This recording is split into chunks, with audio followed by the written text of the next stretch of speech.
All right, back at it, man. I know we've been talking about this a lot, and for those of you watching, we run higherlevels.com, so we coach a lot of students that are breaking into this space. If you've seen any of our videos, we obviously give a lot of tech sales information out on YouTube, and today we really wanted to break down some of the most common mistakes we see from people that are breaking into tech sales and or just interviewing for their next role in tech sales in general.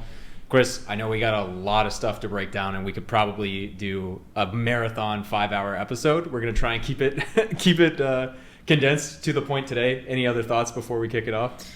No, I think this one will be super valuable. I mean, this is one that's highly requested, and obviously something that we go into. I mean, this is our entire course, our entire business is helping people avoid making these mistakes, but inevitably, like, there are a lot of these. So for the folks out there that aren't part of Higher Levels or whatever else, we figure this is going to be a lot of value. But no, I figure maybe like just jumping straight into it. Maybe the first one we could cover is probably the one that every single person has made, and you know, like I've made it before. I knew or about will these. make. Or will make. I think, up. and it's funny. You probably already know what I'm talking about, but it's like blindly just applying to jobs without like having a framework in place, without like trying to put yourself on, you know, like the hiring manager's radar. And these are all like foreign concepts to people that haven't gone through this before, especially if this is like the first job out of college. But honestly, even like other industries, this isn't necessarily the norm.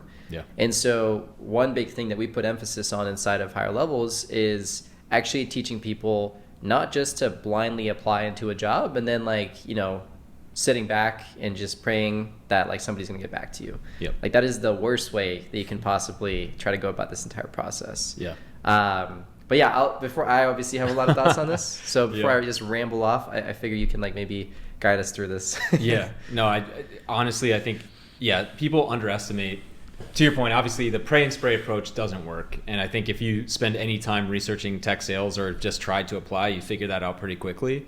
But it's amazing how I think people are not looking for, or don't even know where to begin when it comes to like other ways to break in. And to your point, the most obvious is trying to get on the radar of the hiring, you know, whether it's the recruiter, the hiring manager / SDR manager, et cetera. People are so afraid, I feel like, to just reach out directly to them. And they're so overly focused on, let me polish this resume, and they'll definitely see the value, you know. And also, not to mention, I think, you know, an average person to above average person figures out, okay, I need to message the hiring manager directly. But then, especially now, as competitive as it can be at times at some of the best companies where there's 200 applicants, we're still seeing people break in at places that have 750 plus applicants because they're reaching out to SDRs as well. So they're getting wide, they're building rapport, and they're actually, you know, obviously the best case scenario, they get to the sales manager. But what if they met someone that they had something in common with that refers them in and make sure they get that first round interview? And this is where so many people fall short. So I kind of set the stage for you, and feel free to kind of go in deeper depth there.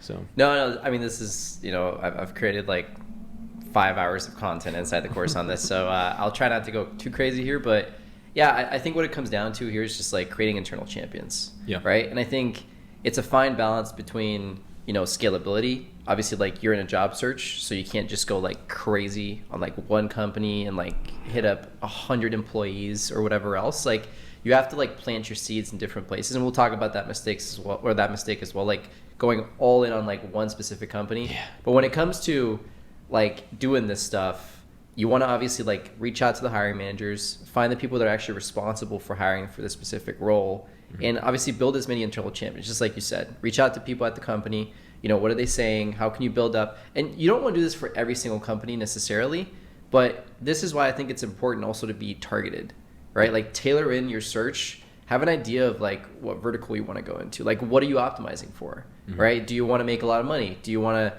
you know, like have a high OTE? Do you want to get promoted quickly? Like you need to have a baseline idea of like what you're doing. Because also every single conversation you're going to go into, they're going to ask you like, why do you want to work for us? If you can have a strong, concise answer, apart from just like, well, you guys are in tech, I want to be in tech. So, you know, I figure this is like, I think it's like guide your research, be super clear about what you want to do. If money is the case, which it very often is for a lot of people going into tech sales, which I have no problem with, make a list around that. And we talk about that like in extensive detail of like how do you vet a company, what's important, you know, upward mobility, all those different things.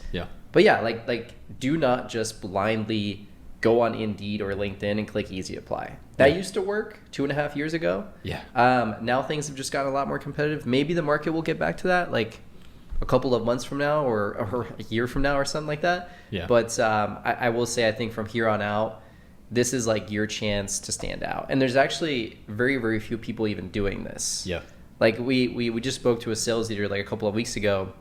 He put up a post too where he was hiring for an SDR, 1,000 something applicants, and literally only 2 people cold called him. Like Yeah. you don't have to cold call necessarily, but just like an email Yeah. or like a LinkedIn message, it goes such a long way. There were literally like 5 people that did that. Yeah. Like, I mean, for you watching out there, do you think the 5 people got an interview? Absolutely. They all Yeah. got an interview, right? Yeah. But the 990 other folks, I mean, they're just gambling, right? Like, Yeah. they're just hoping, and they're not even going to go through 1,000 applications either. Yeah. So again, this is a very broad topic, but Yeah. I think like tying a knot on the first one, do not just blindly apply to companies. Have a strategy, have a framework, and figure out like who's hiring for this. How do you put yourself on their radar? How do you make sure that you can leave a strong impression with them? Yeah. Get super focused on specific company, specific vertical, and scale that out to the best of your ability. Yeah. So No, I think that the biggest one, so kind of going into the next point, I think, okay, so you figured out you need to reach out to not only the hiring manager or the recruiter, but now you need to reach out to SDRs. How do you actually craft an effective message? Because we've seen countless examples of people who think they need to include their life story, or they need to do something different, Yeah. or they need to create a really eye-catching subject line. And look, within moderation, sure, but I've seen some crazy stuff. And all that to say, I think as a great second point, it's like, okay, what are the most common mistakes with communicating and reaching out to hiring managers, SDRs, and all of these different people? yeah, no, it's a good question. I mean, I think overcompensation is going to be the biggest mistake that we see, arguably, is like trying to just fit too much in or making your background something that it isn't. Yeah. Remember, like these people have been in sales. They know what your background means at the end of the day. They're not stupid. Yeah. They know that like your 2 years of, building this company that has 4 LinkedIn followers, Yeah. like they know it doesn't mean anything. Yeah. And so like if you go out and you frame that as like, you have been a successful entrepreneur and you've done XYZ and like all these different things, I mean, it's more of a red flag than anything else. Yeah. And I think a lot of people don't have bad intentions doing this stuff. Yeah. But remember, like you're talking to somebody who is very sophisticated, who has seen thousands of these different applications before. So even if you were a successful entrepreneur, Yeah. even if you sold your business, there is a natural level of hesitation to what you put on your resume. Yeah. Be humble. Don't overcompensate. You don't have to like go crazy. I mean, I've even seen some people send out like a 30, 60, 90-day plan, create an entire PowerPoint presentation. It's crazy. Like people go to like crazy lengths and they're doing it out of good faith. Yeah. So like I'm not here to shit on the people that are doing that. Yeah. I'm just saying like channel that energy other places. Find a way to package your experience. Obviously everybody's background, everybody's experience is completely different.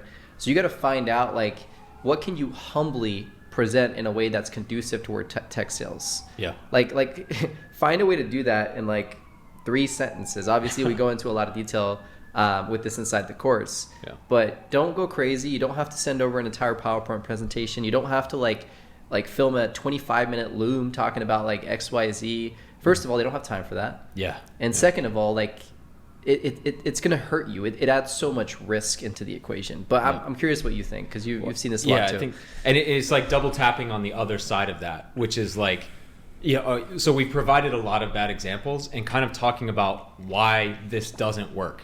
Like in your mind, of course, it's like there's so many examples I could give, but it's like in theory, getting your best friend or your girlfriend or someone you're interested in a dog because they like dogs is a good idea. But it makes their life chaotic. Yeah. If they're not ready for that dog, or that's just one example that breaks down pretty quick. I actually love that analogy. Yeah, but it's good. Like, listen, when I'm a hiring manager and you reach out to me, my initial reaction is good. Like, okay, show some initiative. When you give me 3 extremely dense paragraphs and you attach your resume, a cover letter, a 90-day plan, like how am I gonna have the time to actually make sense of that. Yeah. Another great example, aside from doing too much, is I see people try and like be different and stand out. You know, the way that you stand out is you act like you've done this before. You don't do it by saying something crazy. Yeah. And I don't want to put any one person on the spot, but like I remember reviewing an email, this is a really long time ago, of one of our students where they were like, I will be, as like the subject line, and then the first sentence was like, your next SDR. And it's like, dude, that's like a gimmicky thing you're taught in like middle school. Yeah. To like do an eye-catching presentation. Yeah. You know what that does to me when I'm reading that? I'm like, what? Yeah. Like, what? All I want to know, if you reach out to me, and this also goes to those of you that reach out to me via email or LinkedIn for, you know, advice, which I'm happy to give, whether you're a part of the higher levels community or not. But like, I have had people, they come in, they say, hey, Eric, I'm interviewing final round with MongoDB. I'm worried about the final round exercise, and I was curious how I might handle budgeting objections and competitive objections. Is there any advice you could give me? Love to give answers to those types of questions because it's very direct, it's very pointed. I can tell you've done your research, and I can tell you know generally what you're talking about. You just haven't been in this long enough to know everything, which is fine. That's why we're here. Yeah. But like, I've had some people send me like a 5-paragraph thing like, Eric, my background is so similar to yours, and I've watched so many of your captivating videos, and your story is truly inspirational. It really resonates with me because I did X, Y, and Z, and I grew up in a small town, and I, just like you, like sports, and I also worked in restaurants to pay for college. And then once I got done with college, so I could keep going. But it's like, and then at the very end of this, you ask me a question. I am not going to waste my time reading that or answering that. Just give me what I need, communicate effectively, and then from there, once you're in the interview, that's where you can really start to build rapport. Yeah. So no, I agree. Yeah.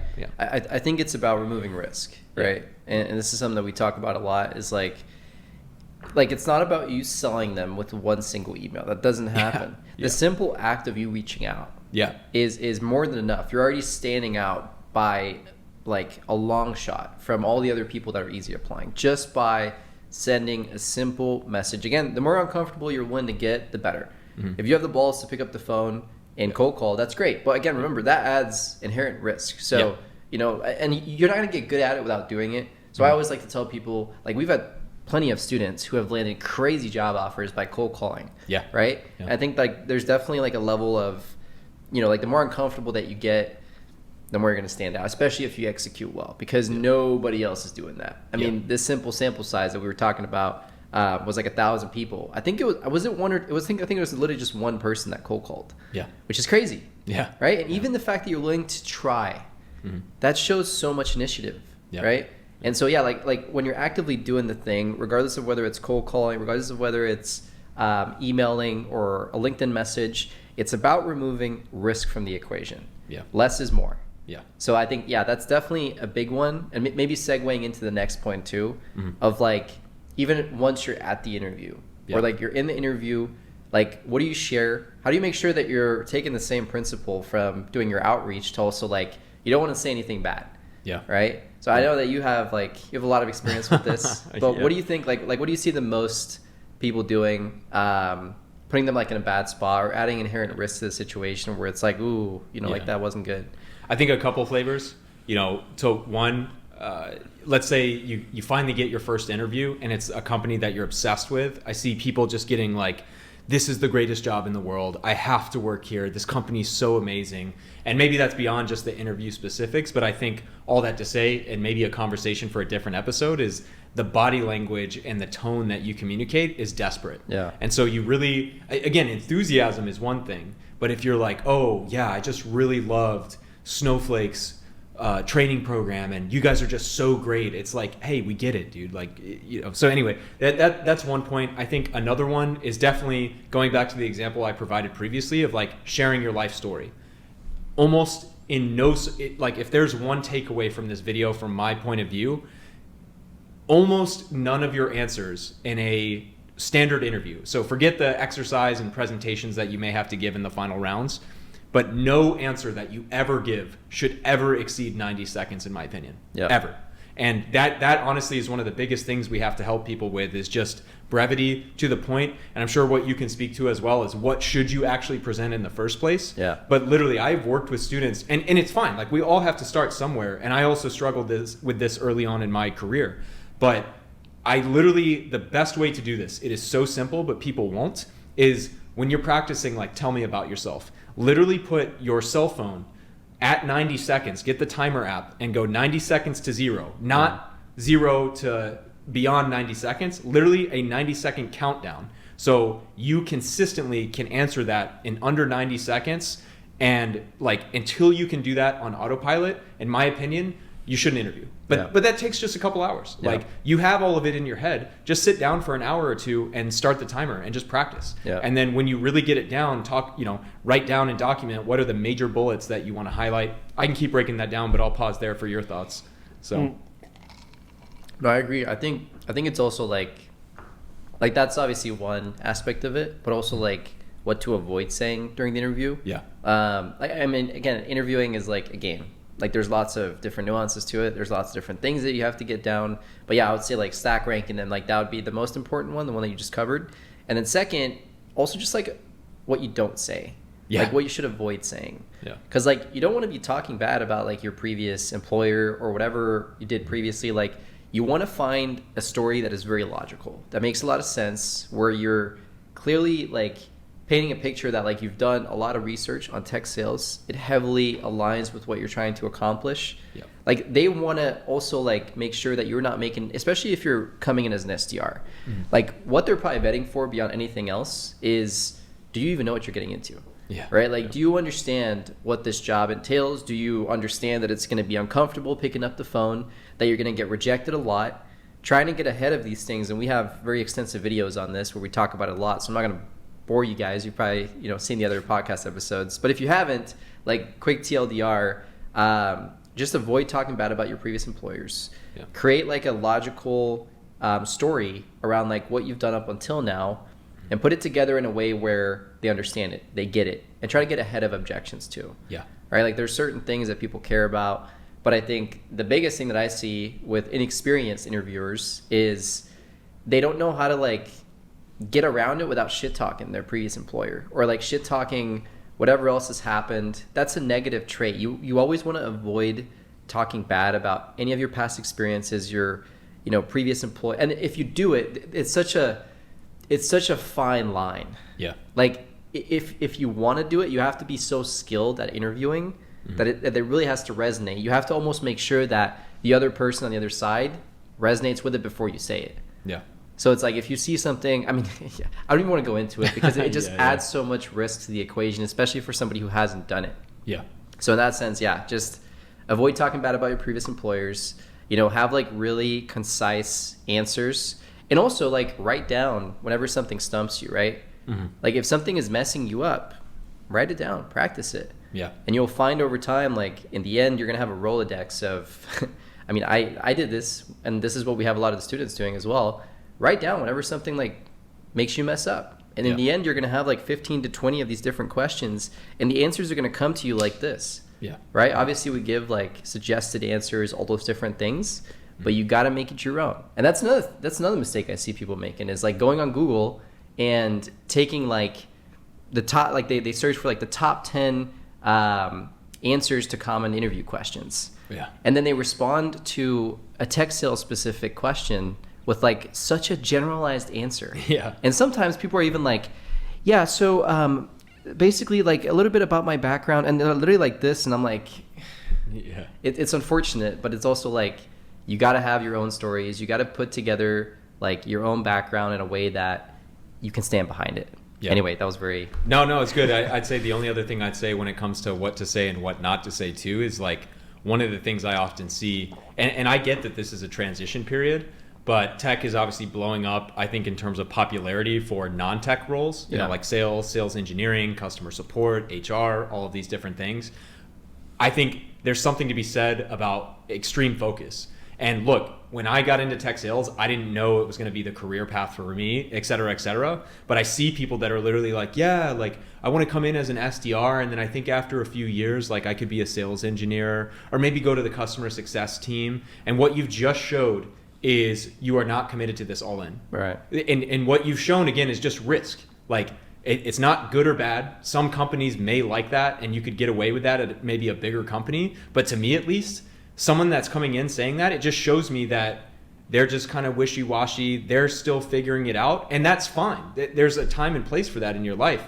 But I'm not looking to hire someone who's still figuring it out. Yeah. I'm looking to hire the best candidate who wants to be in sales, who is coachable, who's ready to go. So that's just one thing I see quite a lot, because I think people just, it's almost like exciting to think like, I could do this, like keeping the options open. Yeah. And I don't need someone that's like, I'm burning the bridges. Like I don't want someone overcorrecting and being like almost like desperate of like, I have to do tech sales. Yeah. But that may very well be the case. Just don't talk about it in an interview. Yep. Don't tell me that you're not sure that tech sales is the path for you and this is exploratory. Just give me the impression that you want to do this and you want to do this well. Yeah. And that's that. Yep. Again, it just comes back to removing risk, and there's lots of ways to do that in lots of different stages throughout the interview process. Yeah. I'll kind of segue into the next one. I see this happening so much, and it's so unfortunate. I see it happening for people that are so good. Even once they get to a stage where they're like crushing the interviews, they have a solid like they've repackaged their background on their LinkedIn, on their resume, they're getting through the rounds, and then they post dumb shit on social media. Yeah. And it's LinkedIn so, specifically. yeah, like Yeah. LinkedIn. Yeah. It doesn't even matter what it is, because like Yeah. in today's age, like people will look you up. Yeah. And so if you have like really outlandish stuff on like Instagram, like if you're just, I don't know, like I've seen some pretty crazy stuff over the years. Obviously you have too. Yeah. But it's like, make your Instagram private, unless you like just have pictures with your family and like your dog or whatever else, then it's fine. Like whatever.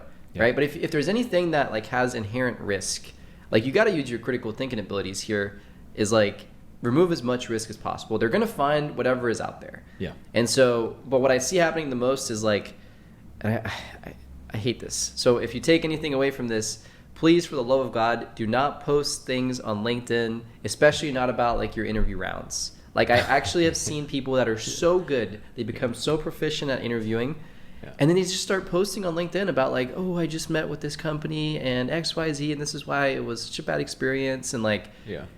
I mean, me as an employer, like, you got to think about it this way. Always put your side, or always put the perspective of like, what would an employer think about this? If you were the employer looking at you, and they only have a couple minutes to scan through like your profile, your resume.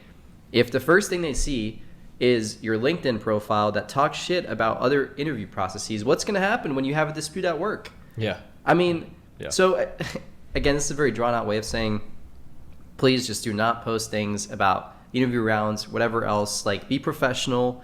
Like, actually, yeah, just like don't go crazy. Yeah. I mean, it's such a simple just thing. don't post. Yeah, just, Like, yeah, it just don't shouldn't be- post. Yeah, yeah, like you don't have to go dude. crazy. Just Yeah. avoid it altogether, because Yeah. it just adds risk. You're not winning. Yeah. Like you're gaining nothing out of that. Yeah. Right. Yeah, I totally agree. I think it's because people see these posts blowing up where it's like justice for workers or whatever else, right? Yeah. And it's like, I get that there's really unfair things happening. I get it. I'm not saying that all employers are perfect. We're not employers hiring SDRs or whatever else. Yeah, Like, yeah. we're on your side.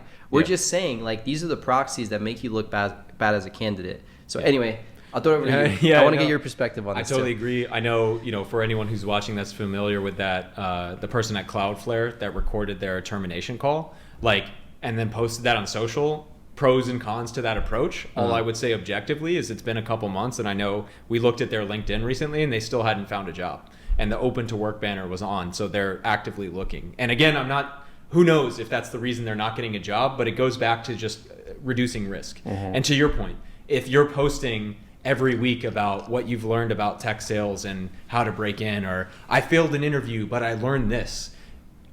Just again, flipping the script of thinking about the employer and just saying what you said a different way. It's like exactly that. Like, are you going to post like an SDR is trying to get people interested to take a meeting.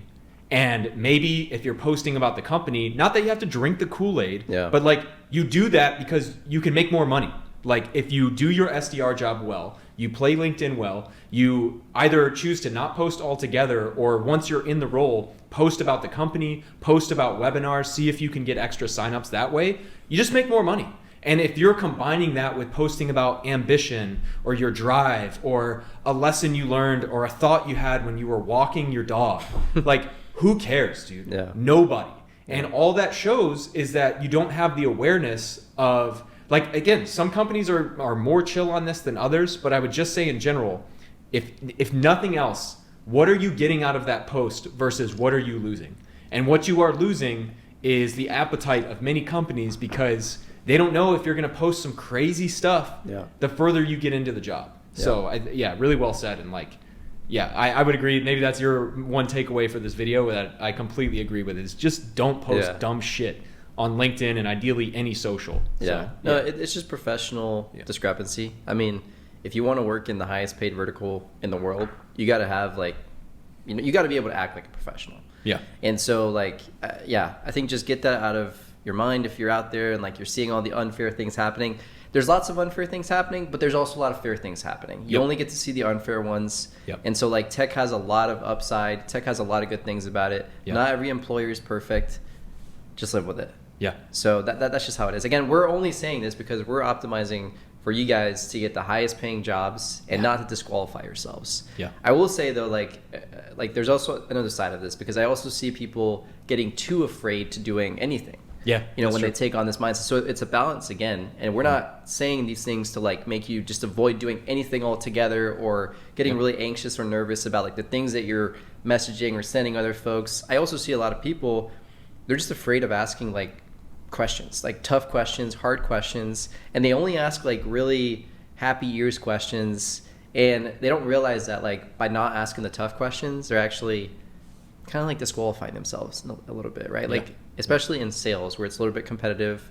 Again, we talk about this a lot inside the course, but like, what should you ask to also make yourself look like a good candidate? Yeah. Big part about sales is standing out by asking strong questions. Like asking strong questions in sales is like, that's a job. Yeah. I mean, I know that maybe as an SDR, you haven't learned all those different things. You don't have like discovery skills or anything else necessarily, but even just showing that like you've done bare bone research or that you're willing to get uncomfortable asking like a tough question. And if a company doesn't like that, that is a great reason for you to never work for that company. Yeah, 100%. So it's like that's always what I tell people. Like, but even something as simple as asking like, hey, I did my research on XYZ website. Like there's obviously RepView. There's lots of different places where you can check or cross-reference like how are people performing in the sales organization. You can ask like a hiring manager, like, hey, how has the org been performing over the past like 2 to 3 quarters? That's such a simple question. And obviously like there's a lot better questions than that you can ask. But at a baseline, like if I had to give like a very generalized thing to ask, that's a great way to just like validate like, hey, am I getting myself into an org where I'm set up for success? Yeah. You want to leave them with the impression that like you're not super desperate. Yeah. That you are like, yes, you are looking for a solid opportunity in tech, but they're not the only company that that you're looking at. And you have the opportunity, the ability to kind of like vet different companies and go your own direction. So definitely, it's funny, like people always want what they can't have. Same thing with employers. I'm not saying like play super hard ball or like, be an asshole or be super douchebaggy or whatever else. All I'm saying is like ask the tough questions. Yeah. And I think this also, maybe even taking a step back too, if you're brand new to tech sales, or for instance, like in my case, when I was going from an SMB account executive or selling to small businesses, trying to make my way up to enterprise, I think a lot of people are, there's many reasons, but just like too prideful or too nervous or don't think they're afraid of asking a dumb question to just other people to learn more. Like if you're brand new to this, there's value in you reaching out to SDRs to pick their brain and their experience. And I will tell you, especially at the entry level, all the people that are in tech sales that are doing well, that are in their first year, there's no one that's ever been more excited to share their experience with you, because internally at their organization, they're still building the credibility to be heard for their effort. And for you to come in and say, hey, I want to break in and pick your brain, they're like, finally, I can just dump everything. Yeah. Like there's so many people that are more than happy to share their perspective. And I think I just see a lot of people that like put it on themselves to figure every single thing out.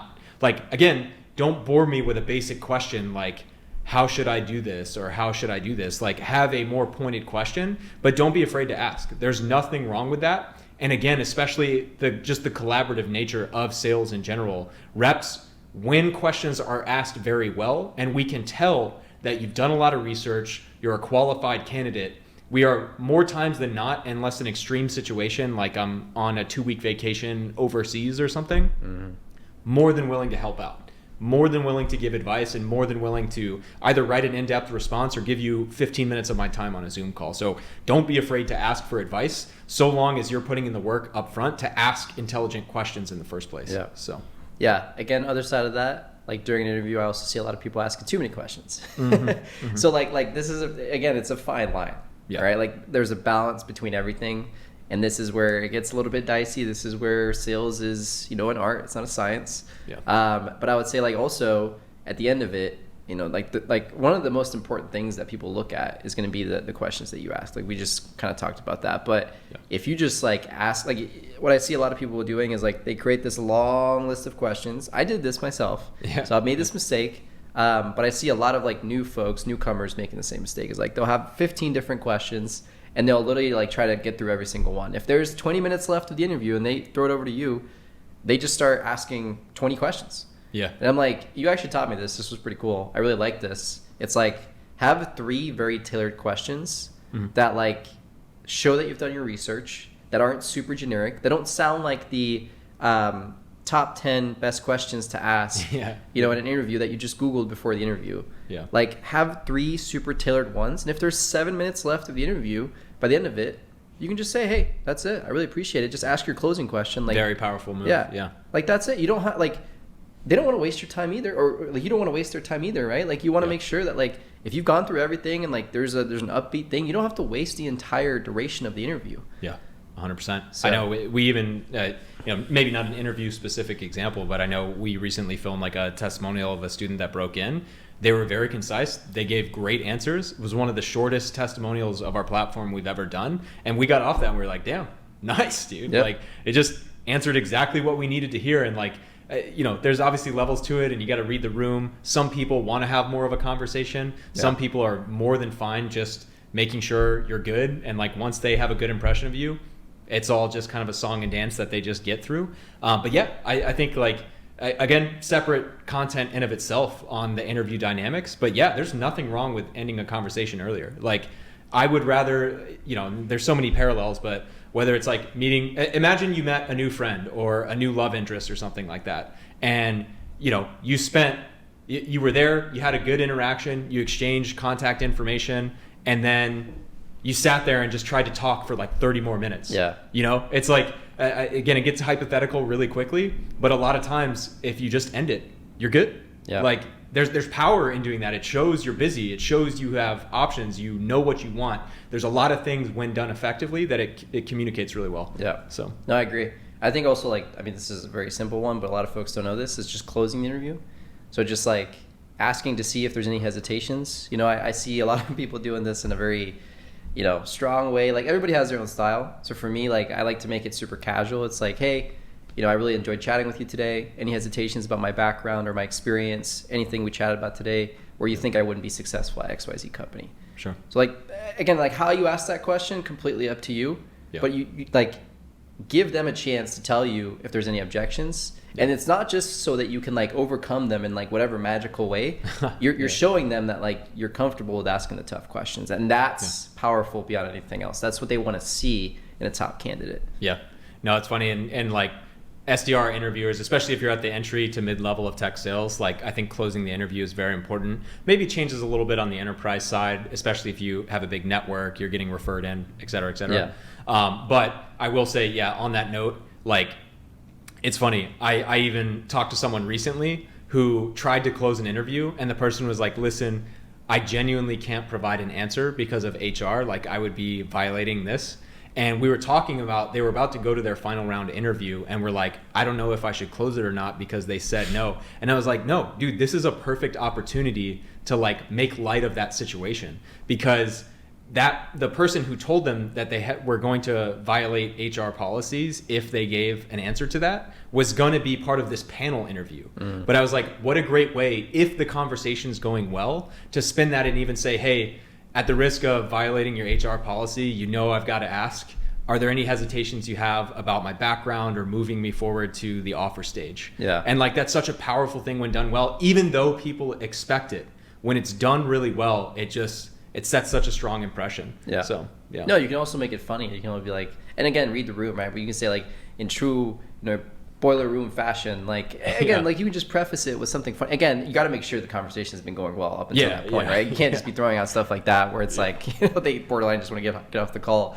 But yeah, I think like they will tell you if they can't tell you. Yeah. But if they like laugh and smile and they say, hey, I love the question, you already kind of know their stance on you. Yeah. So yeah, just like closing the interview, being diligent, not being afraid to ask questions. Like there's so much gold in what we discussed. Obviously, like every single situation is different. Every single company is going to be different. Yeah. And so like that's where we kind of put a strong emphasis on like coaching, having a network of people who like have been through this. Again, that's what we do. Yeah. So like a soft plug there. But yeah, anyway, anything you want to like maybe cap it off with? Or I just say, it's like on the note of coaching, like obviously we give tons of free content away, and I've had people in my comments regularly say like, hey, your videos helped me break into XYZ company, and that's more than fine. And that's what I'd say too, is like all of these different things, that's kind of the decision when it comes to training or not. Like, can you piece this together? Are you willing to kind of create your own network and reach out to these companies and all of these different things? There's a very viable path. But also, again, regardless of the platform for a moment, let's not even focus on higherlevels.com. If you feel that you can expedite that with a program, that's where I really think the value is. So all that to say, regardless of which path people go, if you made it this far, obviously we try to give out as much free value as we can as well. So if you've made it this far, we'd appreciate a subscribe. But Chris, anything else or calling it there? That's it. I think this was a solid one. So if you're out there going through this, just stick with it. It's painful, but if you do it enough, you'll get comfortable and it'll be like a breeze in the end. That's always how it goes. Remember, interviewing is a skill that's learned. It's not something that anybody is perfect at. So whenever you see these crazy posts of like LinkedIn influencers talking about how they just crushed everything and they did it on the first try, like stay in your own lane. Like we're not perfect. We didn't like just come out of the gates crushing everything. Like we had to go through some uncomfortable experiences. And to your point as well, like, can you do this without coaching? Absolutely. Yeah. It just depends on like how uncomfortable do you want this to be?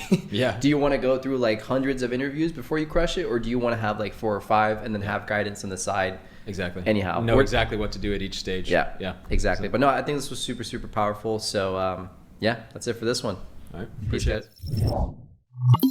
it.